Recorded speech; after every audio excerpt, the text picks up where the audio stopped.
está esperando que nosotros le entreguemos nuestras necesidades, y en especial la necesidad de ser llenos de su gracia, de su poder, de su Espíritu Santo. En esta mañana vamos a transitar por una palabra que el Señor estuvo trabajando en mi corazón en estos días y que tiene que ver con esto que ustedes observan en la placa, donde hay una promesa de parte del Señor. Él dice: yo les daré un corazón nuevo. Estoy dispuesto a transformar sus corazones, y también pondré en ustedes un espíritu nuevo para que pueda ser posible cumplir con los mandatos de parte del Señor. Así que yo les invito a que ustedes vayan abriendo sus Biblias allí en el libro de Ezequiel, capítulo 36, verso 26 o 25 en adelante. Vamos a compartir la palabra del Señor en su nombre.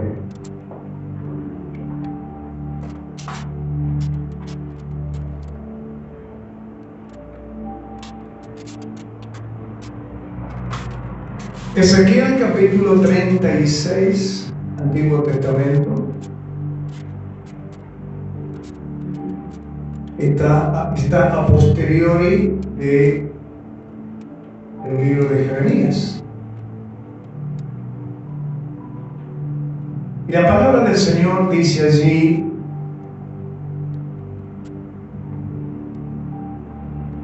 desde el verso 25 en adelante. De todas maneras, no lo tenía previsto, pero sería importante que nosotros destaquemos la palabra profética que hay en el verso 24. En el verso 24 hay una profecía de parte del Señor que ya se cumplió. Dice el verso 24: y yo los tomaré de las naciones, está hablando del pueblo de Israel, y los recogeré de toda la tierra. Deje volar un poquito su capacidad de imaginación. Traiga a su mente el pueblo de Israel. Y hoy usted sabe que está sucediendo, no solo desde hoy, sino desde el año 1948, donde el pueblo de Israel recupera su nación, su tierra, vuelve a ser, y ya no cumplió, donde Israel recuperó, fue recogido de todas las naciones y fue traído nuevamente a su territorio hasta convertirlo en nación. Entonces cumplió ya en el año 1948. Esto es un adicional, es un plus de parte del Señor recordatorio, no estaba previsto, pero aprovecho la ocasión para que nosotros destaquemos que el Señor es fiel con sus promesas y que lo que promete lo cumple.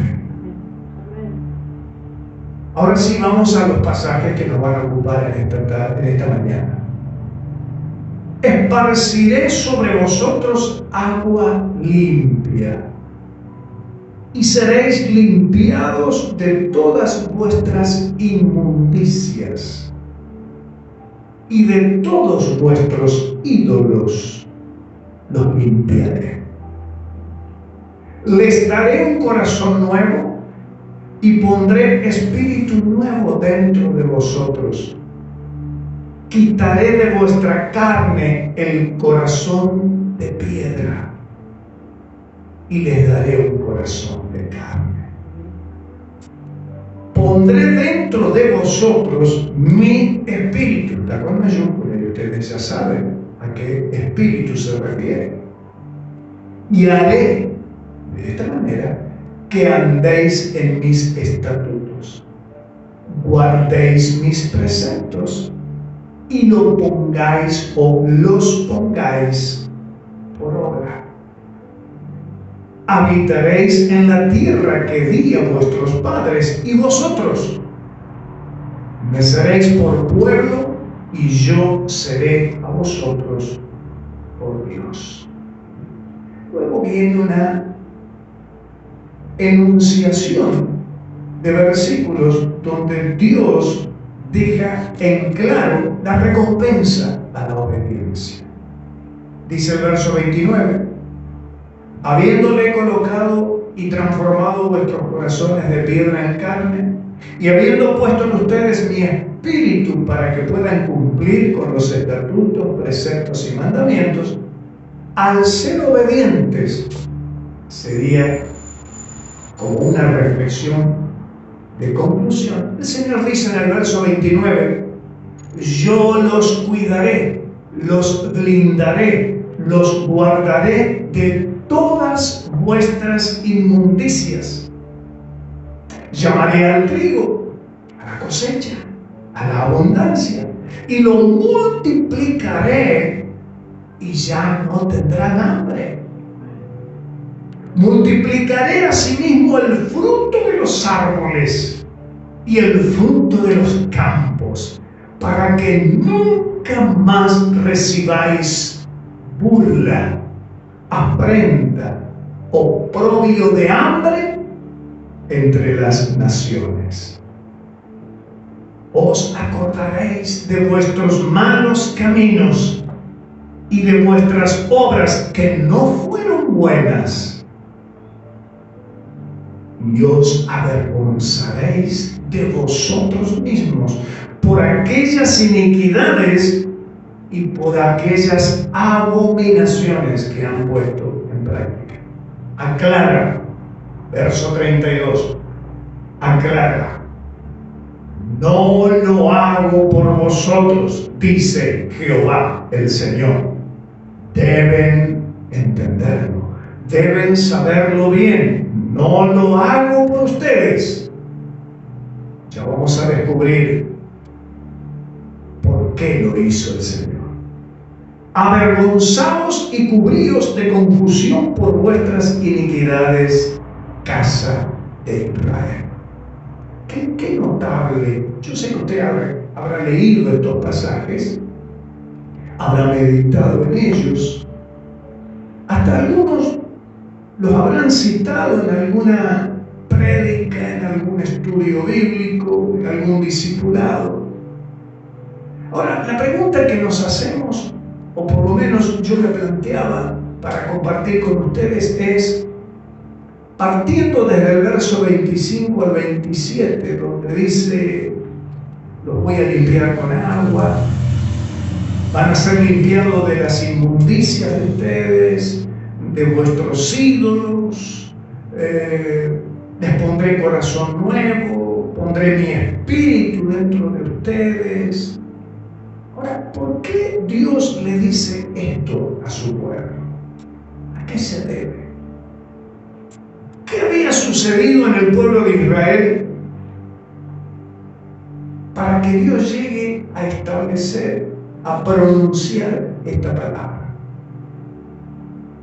Dios aquí lo que está dejando bien en claro es que Él procura, va en pos de producir cambios en nuestras vidas.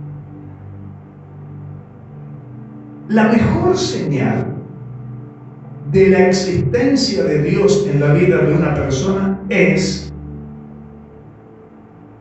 observar los cambios producidos. Si una persona se dice, yo soy cristiano, pero no evidencia cambios, es para tener un punto de observación. De idéntica manera, cuando una persona manifiesta su condición y su identidad en Cristo, la mejor señal es el testimonio personal, el cambio, la transformación de la persona. Nosotros podríamos pregonar el Evangelio todos los días, podríamos hasta ser asistentes puntuales y con un porcentaje de 100% de asistencia a la iglesia inclusive. Pero si no hay cambios, si no hay frutos, es porque no ha habido arrepentimiento. Entonces la mejor manera, tenemos que predicar el Evangelio, sí. Tenemos que anunciar a Cristo, sí, porque a eso nos mandó el Señor. Pero también, alguien dijo por ahí, tu testimonio habla tan fuerte que no me deja escuchar lo que dices. Tremendo es eso. Tu mal testimonio habla tan fuerte que no encuentro una alineación entre lo que eres con lo que manifiestas. Entonces hay un poco que empieza a aclararse y por qué Dios estaba en esta postura de producir y provocar cambios en su pueblo. Lo estaba llamando a una transformación. Y lo dejó bien en claro desde los versos 25 en adelante. Habla de hacer cambios y esos cambios deben producirse de adentro hacia afuera. Son cambios internos que luego se dejan traducir, se dejan observar en lo exterior. Van en concordancia esos cambios internos a lo que produce externamente y que se corrobora con lo que dice la Escritura. Esto es como cuando un paciente va al médico. Cuando el paciente va al médico, le cuenta toda su situación. El médico escucha y luego diagnostica. Pero no solamente que hace un diagnóstico, sino que también después va detrás de una receta para hacer un tratamiento. Porque el objetivo es, habiendo escuchado el testimonio de la situación del paciente y habiendo diagnosticado qué está sucediendo en su paciente, ahora hay que buscar la manera de producir cambios a su estado. Y esto es lo que está pasando aquí a través de la palabra del Señor en el libro de Ezequiel, desde el verso 25 en adelante. Dios diagnostica el estado de su paciente Israel y luego le transmite la receta para producir un cambio y que ese tratamiento sea eficaz. Para poder entender ¿cómo llega a esta conclusión el Señor? Vamos a mirar un poquito más atrás. Vamos a ir al verso número 16 del mismo capítulo 36 de Ezequiel. El diagnóstico está descrito desde el verso 16 en adelante. Dice la Escritura lo siguiente: vino a mí, habla el profeta, habla el sacerdote Ezequiel. Y dice, vino a mí palabra de Jehová, diciendo, hijo de hombre, mientras la casa de Israel vivía en su tierra, la tierra, el mundo la contaminó con sus caminos y con las obras del mundo. Como inmundicia de menstruosa, fue su camino delante de mí. Lo que las naciones habían producido en el pueblo de Israel provocó en Dios abominación. Dice que Dios vio con desagrado cómo su pueblo fue contaminado, contagiado por las costumbres del mundo, por las costumbres de la tierra donde vivía Israel en su momento. Y asocie usted un poquito con nuestras vidas en este presente. El peligro, el riesgo en el cual nos encontramos nosotros, porque todavía habitamos la tierra.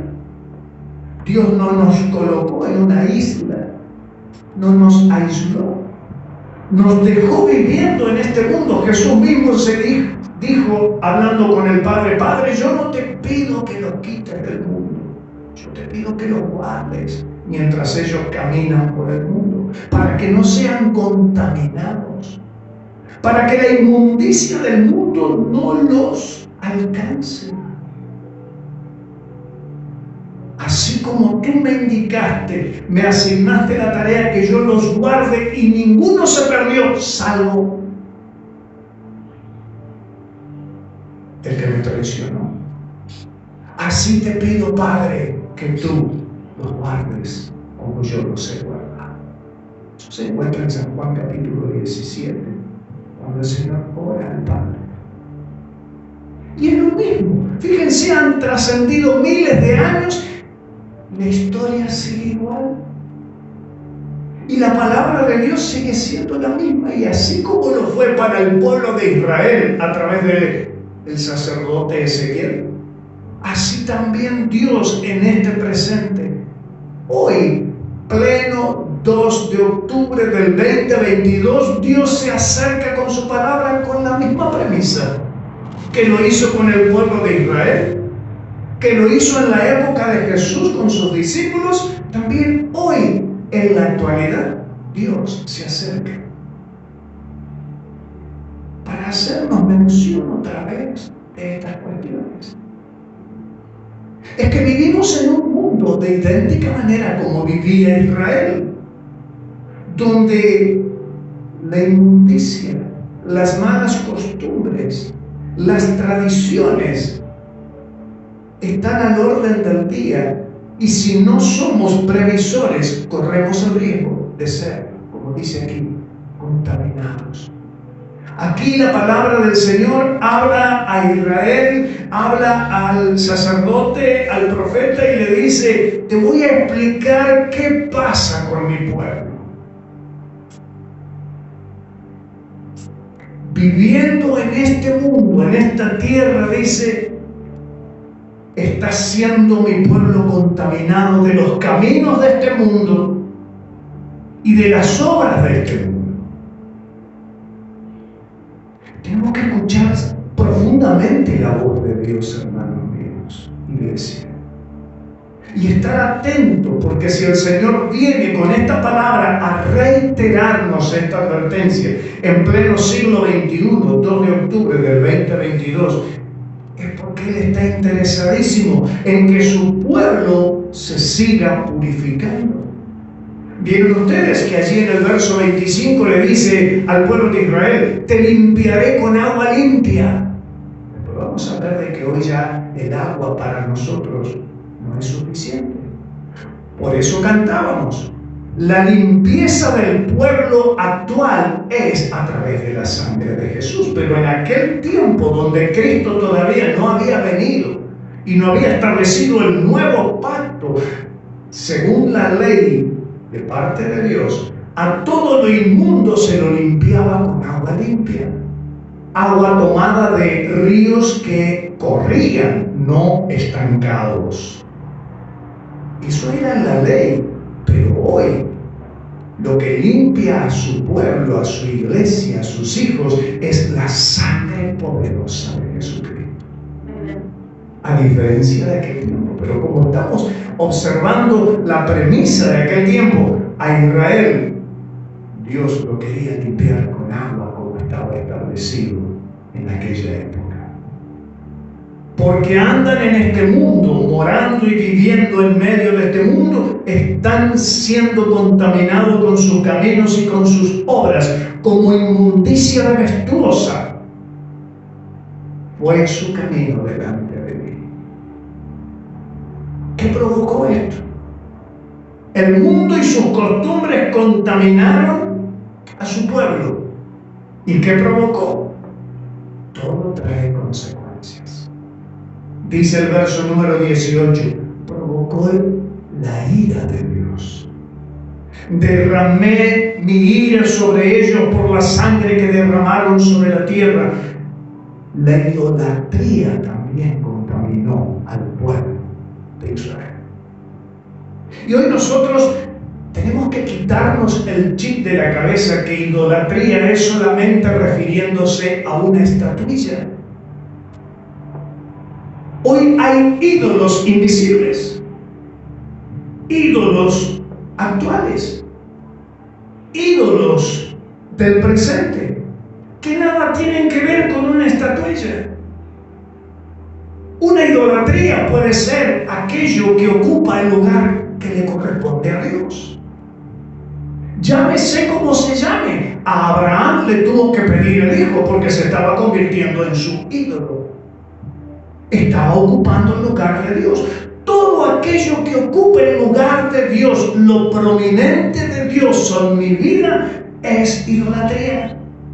Puede ser deporte, puede ser entretenimiento, puede ser hasta la familia. En Abraham la familia se estaba convirtiendo en una idolatría. Puede ser el trabajo. Todo aquello que cobra relevancia en nuestras vidas por sobre Dios, que debería ser el número uno en nosotros, es un ídolo. Y que nada tiene que ver con una estatuilla. Entonces, tiempo de revisión de nuestras vidas. ¿Qué es lo que me impide, por ejemplo, que yo ponga a Dios en primer lugar? ¿Qué me está impidiendo que yo un día como hoy deje de venir a su casa a adorar?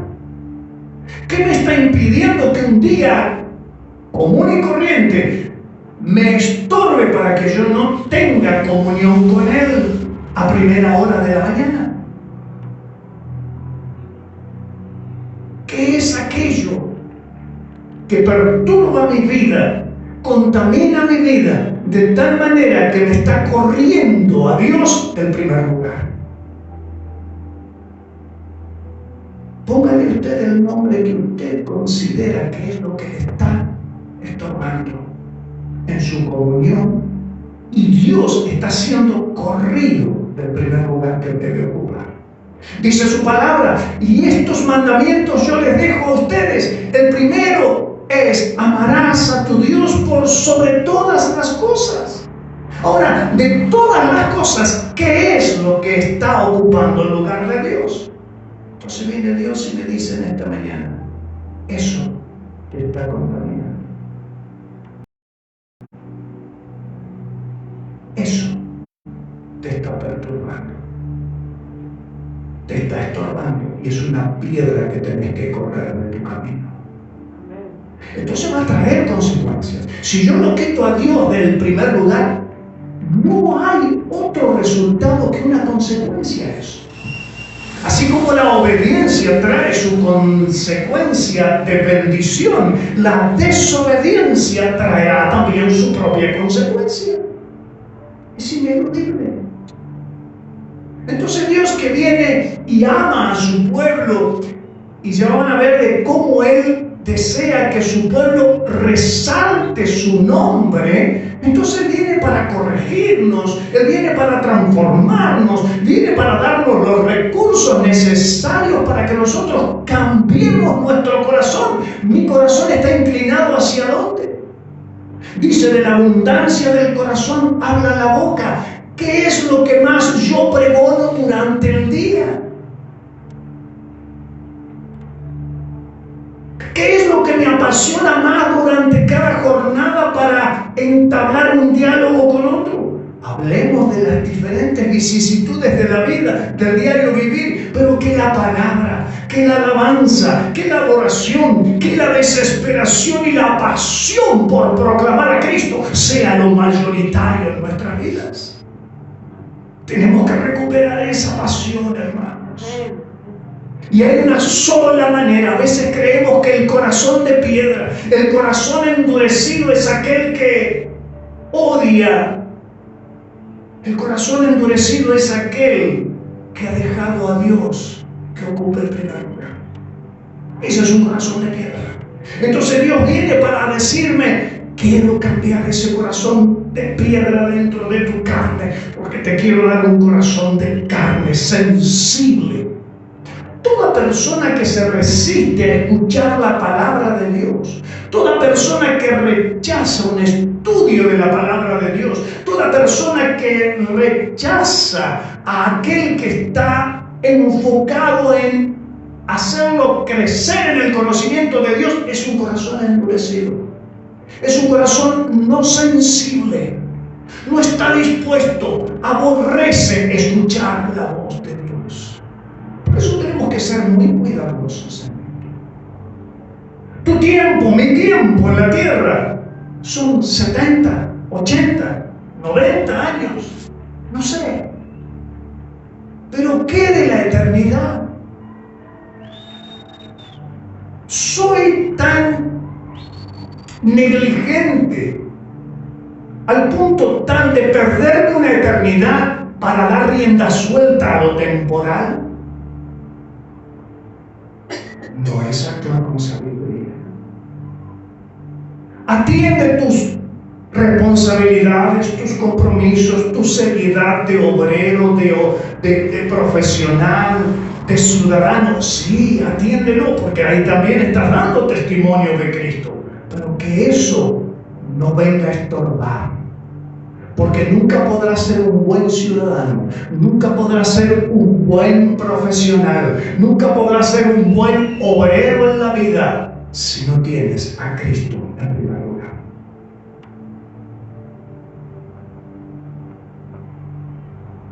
Y para eso es necesario que Dios venga a transformarnos desde adentro hacia afuera. Consecuencias: derramé mi ira sobre ellos por la sangre que derramaron sobre la tierra, porque con sus ídolos. ¿Se dan cuenta cómo Dios aborrece la idolatría? A Dios lo pone mal cuando ve a su pueblo, a sus hijos inclinados a la idolatría. Vuelvo a insistir, idolatría que no solo tiene que ver con una imagen, sino hacia todo aquello que nos inclinamos para que venga a ocupar el lugar que le corresponde a Dios. Las consecuencias son, por lo tanto, ¿qué le pasó a Israel por ser así? ¿Qué nos puede llegar a pasar a nosotros por ser así? Dice el verso 19, los esparcí por todas las naciones. Fueron dispersos por la tierra. Y conforme a sus caminos, conforme a sus obras, los juzgué. Estas son las consecuencias. Cuando llegaron a las naciones a donde fueron, miren, aquí hay un término que es necesario que nosotros descubramos. Si usted lo sabe, lo repasará. Si no lo sabe, hoy lo aprenderá. Profanaron. ¿Qué es profanar? Profanar significa tratar algo sagrado sin el debido respeto. ¿Cómo tratamos el sagrado nombre de Dios en nuestras vidas? Por eso les dije la importancia del testimonio. Con mi testimonio yo puedo profanar el nombre de Dios. Entonces, ¿qué es profanar? Y esto Dios aborrece cuando su pueblo profana su santo nombre. A veces no entendemos por qué el nombre de Jesús no tiene la relevancia que debería tener cuando yo lo suelto. ¿Sabes por qué? Porque no vaya a ser cosa que estoy profanando su nombre. Entonces su nombre en mis labios no tiene poder.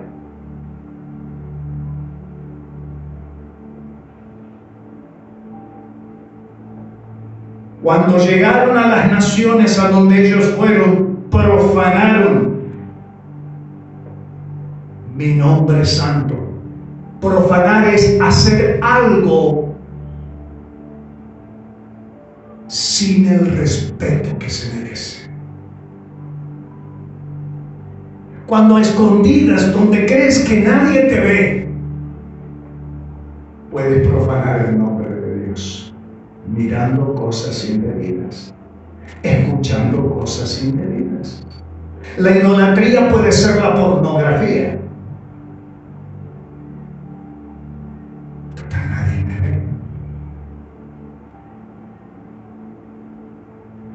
pero a Dios no se le escapa ningún detalle. No creas que yo soy mejor que tú, hermano mío, hermana mía. No. Porque aquí no te estoy contando lo que según me parece a mí, te estoy leyendo la palabra.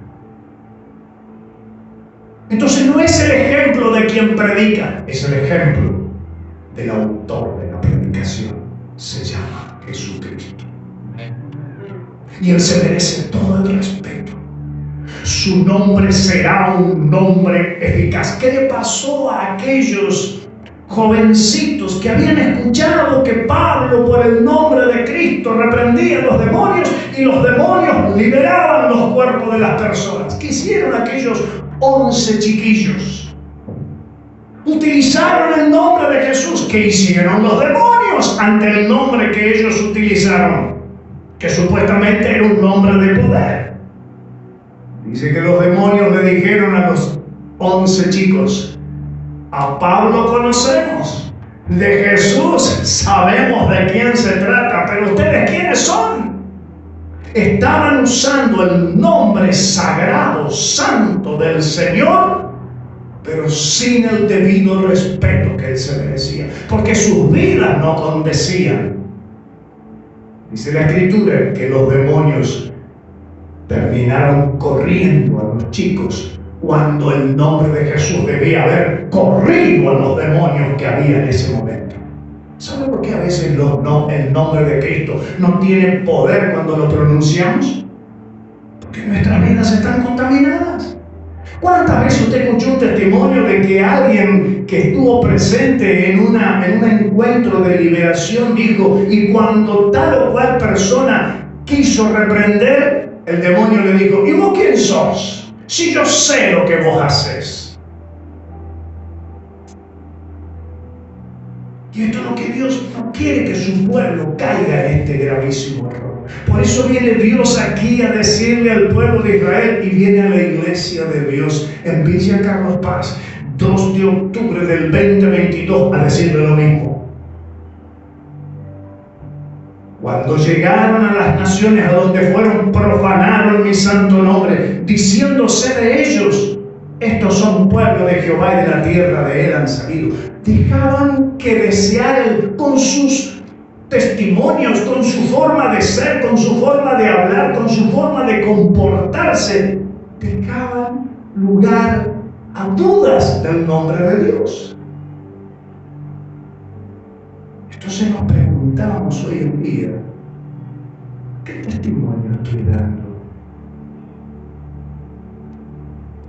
de aquel al cual yo digo que me identifico y lo represento sobre la tierra?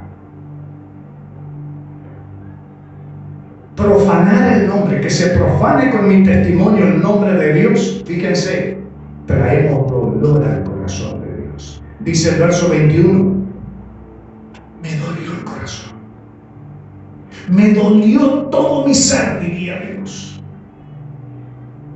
He tenido dolor al ver mi santo nombre profanado, no por el mundo, por su pueblo. He tenido dolor, me ha causado un gravísimo y punzante dolor al ver que mi nombre santo ha sido profanado por mi iglesia. Ha sido profanado por mi pueblo, dice el verso 21. Allí en medio de donde ellos se desenvuelven, mira qué importante es tu testimonio, mi testimonio, en tu casa primero. Mira qué importante es tu testimonio y mi testimonio en tu barrio, en tu ciudad, donde nos congregamos. ¿Qué dirán los vecinos de nosotros? ¿Qué dirán nuestras familias de nosotros?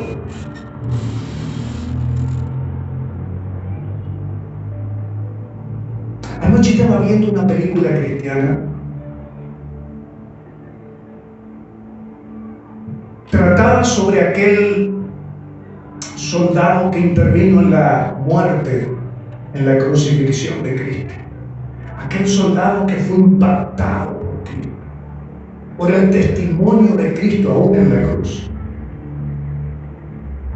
Aquel hombre, al haberse enterado que desapareció el cuerpo de Cristo, se propuso infiltrarse entre los cristianos para tratar de descubrir y que les sea revelado el secreto. ¿Quién se robó el cuerpo? ¿Dónde estaba el cuerpo? Porque no lo encontraban. Se armó de todas las artimañas con tal de meterse en medio del pueblo. Y lo logró. Pero a medida que él se iba adentrando más en la relación con los discípulos, se iba dando cuenta de que los discípulos no habían robado el cuerpo. Al punto tal que en una reunión que Dios había convocado a su pueblo, ¿se acuerdan cuando Jesús le dice, tráiganmelo en el próximo culto a Tomás? Dice que llega este soldado también, ahora infiltrado como uno más de los discípulos, llega a la reunión. ¿He aquí? ¿A quién se lo encuentra? Al que él había crucificado. Quedó petrificado. Y allí observó al Cristo que él había clavado la lanza en el costado. Y allí con sus ojos él pudo ver cuando Cristo le dijo a Tomás, toca mis heridas. Estas son las que dan testimonio que yo estuve ahí y he resucitado. Se abrió su vestidura y le dijo, toca la herida del costado. Y este hombre estaba observando toda esta escena. De pronto, la mirada del Cristo que él había crucificado, el rostro gira y lo enfoca al soldado. Tan solamente lo miró con una sonrisa dulce y suave. Impactó tanto en este soldado que aquel gesto de aquel hombre al cual él había intervenido para matarlo, ahora su sonrisa y sus ojos hablaban de misericordia. Este hombre no se quedó conforme y siguió acompañando a los discípulos al punto tal de encontrarse sentado en una madrugada al lado del Salvador.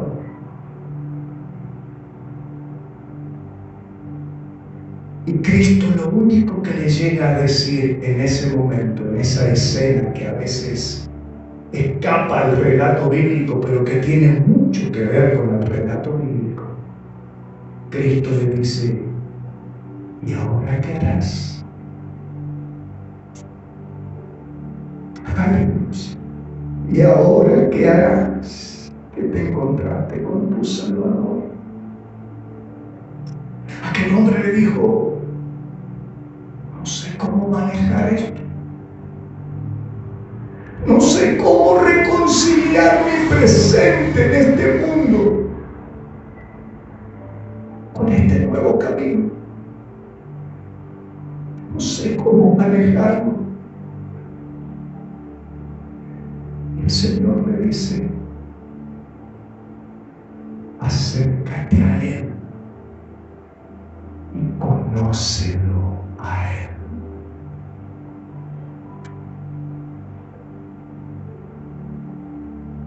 Si el mundo te está impregnando y no sabes cómo evadir,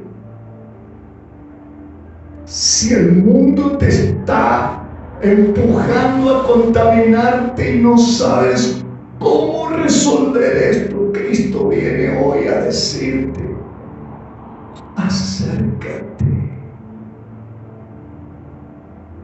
Quiero encontrar un corazón sensible, dispuesto a escuchar, listo para conocerme más.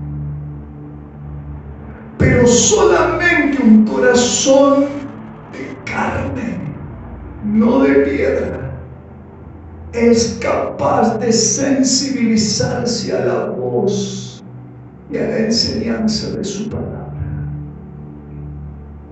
Hoy también viene Cristo a decirnos a nosotros: conóceme más. Y yo estoy dispuesto a traer bendición a tu vida. Pero para eso necesitas que yo cambie tu corazón. Y la única manera de transformar tu corazón es cuando mi espíritu more en ti. Porque así entonces tu corazón de piedra se transformará en un corazón de carne, sensible para escuchar mi voz y conocerme más. Dios se duele, iglesia, cuando su pueblo profana su nombre santo. Dios se duele cuando su pueblo da un testimonio incorrecto. ¿Se acuerdan que hace un rato él decía en los pasajes anteriores: tengan presente que no lo hago por ustedes? Aquí nos va a aclarar por qué él está dispuesto a cambiar nuestros corazones. Dice el verso 22: por lo tanto, le dice al sacerdote, ve y dile a la casa de Israel. Aleluya. Por lo tanto, Dios le dice al poder del Espíritu Santo, al predicador: dile a la iglesia de Villa Carlos Paz, así dice el Señor: yo no lo hago por ustedes, oh iglesia, oh casa de Israel. Yo lo hago por causa de mi santo nombre, el cual ustedes han tratado no con el debido respeto que debía ser tratado. Profanaron ustedes mi nombre entre las naciones donde ustedes se desenvuelven. Dios no le agrada, a Dios no le agrada cuando su pueblo profana su nombre, cuando su pueblo no da testimonio del nombre santo de Jesucristo. Entonces Dios, que ama a su Hijo, que lo dio todo, iglesia, su Hijo no se guardó nada, ni una gota de sangre. ¿Con qué derecho nosotros nos arrogamos la licencia de profanar el nombre de Dios con una actitud en medio de un pueblo donde nos desenvolvemos, de una ciudad, de un vecindario donde nos desenvolvemos? Por eso el Señor, encontrando este estado en su paciente llamado Casa de Israel, encontrando hoy en día este estado en su paciente llamado Iglesia de Dios en Villa Carlos Paz, es que Él ahora diagnostica el mal nuestro, diagnostica el mal de sus hijos, y viene y dice: estoy dispuesto a resolver esta cuestión, porque te he llamado para que tú testifiques de mí. Dios quiere que su iglesia dé testimonio de Él. No le pide al mundo, le pide a la casa de Israel, le pide a la iglesia del tiempo presente que testifique de Jesucristo. Aleluya.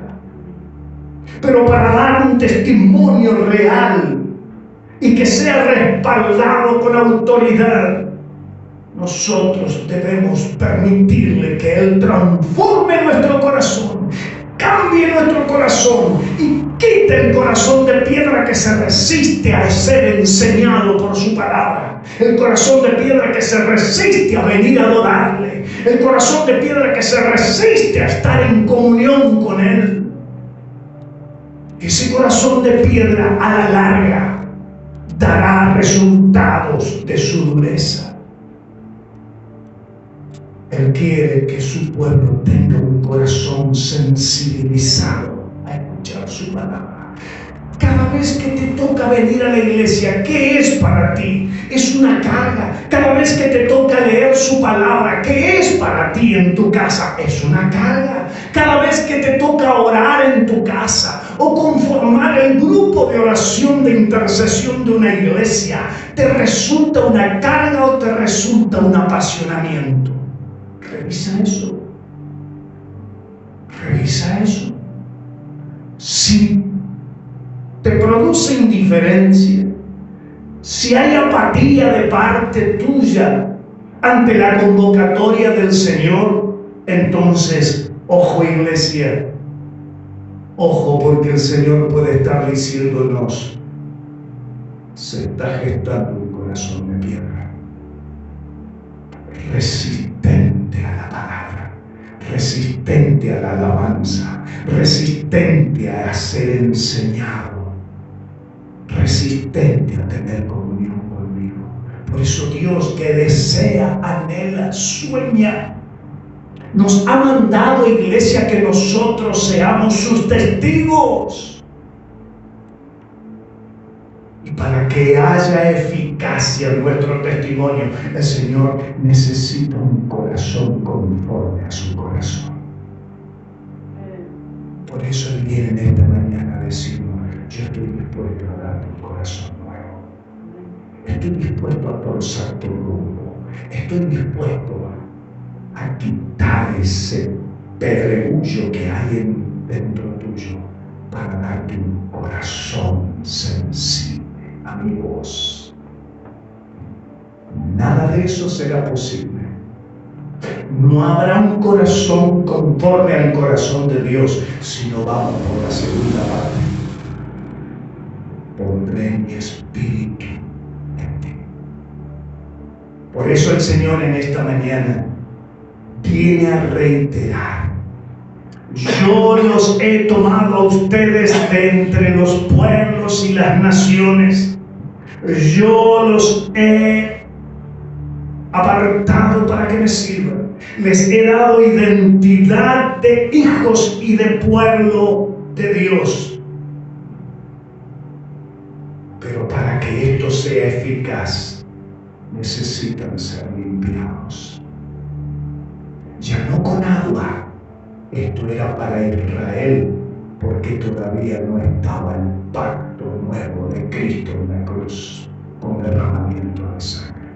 Pero hoy el Señor viene y me dice: quiero limpiarte con mi sangre.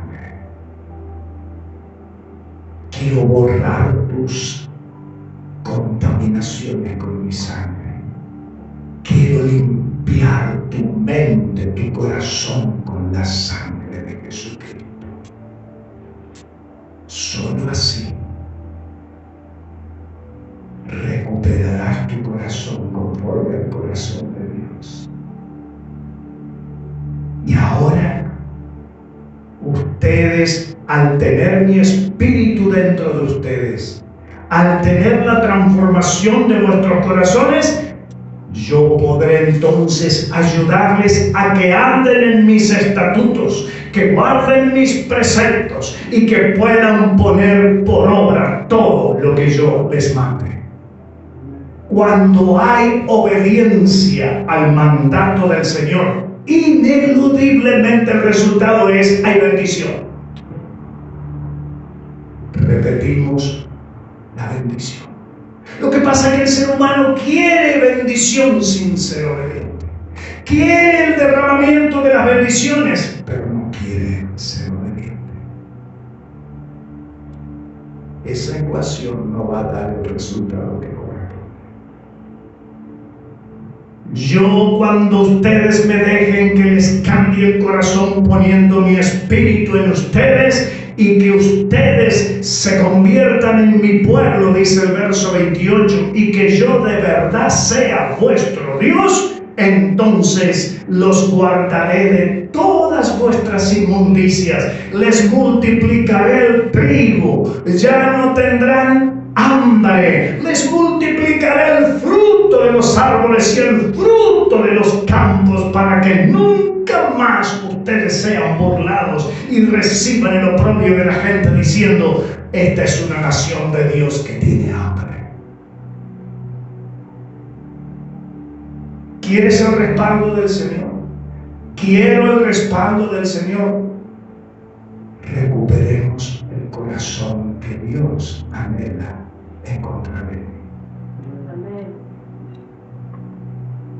Que el Señor haya traído a nuestras vidas el mensaje correcto, el mensaje ideal para que a partir de ahora tú y yo nos convirtamos en verdaderos hijos de Dios, dando testimonio correcto. ¿Quieres tener multiplicación de tus frutos? ¿Quieres ya nunca más encontrarte en escasez? El Señor te dice en esta mañana: déjame, hijo mío, que cambie tu corazón, te ponga un corazón nuevo. Déjame, hijo mío, que ingrese con mi espíritu en ti y transformaré todo tu interior. Y a partir de ahora recibirás la multiplicación de los frutos sobre tu vida. Estamos de pie, iglesia. Haciendo esto, multiplicando